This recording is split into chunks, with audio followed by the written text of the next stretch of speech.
To properly hold a camera safely, you should have your hand on it in two places when you're photographing. One with your left hand, one with your right hand. The left hand is holding the lens, the right hand is holding the body of the camera, and on most cameras you can have a groove right here where you will actually be able to put your fingers. If you're holding it like this, you have two places of contact at all times with the camera, and it's going to give you a lot more control. Secondly, I'm going to recommend that you get yourself a strap, some sort of strap, something like this. I recommend this particular strap, and I will show you in the next video why. There's a very good reason to get this particular strap. I did do some research on.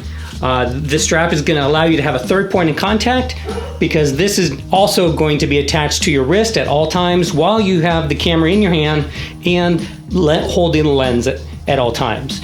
You photograph and click, your finger's always where it needs to be. Believe it or not, I actually thought the cameras, even with the large lens, used to seem very light, but after holding it for hours and hours and hours on a photo shoot, you're gonna wanna have something that also is going to be giving support, so you're not holding the camera the entire time. Besides the actual camera itself, I would recommend a strap and a harness, and you can check those out in the next video right here.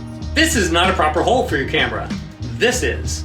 Ultimately, you want to be holding your camera in three places: holding the lens, holding the body, and then having a strap that's also holding the camera. Always have a hold of your camera, and with the wrist strap, it's always attached, and just in case your hand does slip, because with the cameras, when you're using them, they're gonna get warm, and not only that, your hands are gonna sweat on a hot day. You want to make sure that you always have some sort of grip on top of your camera, even if you accidentally let go.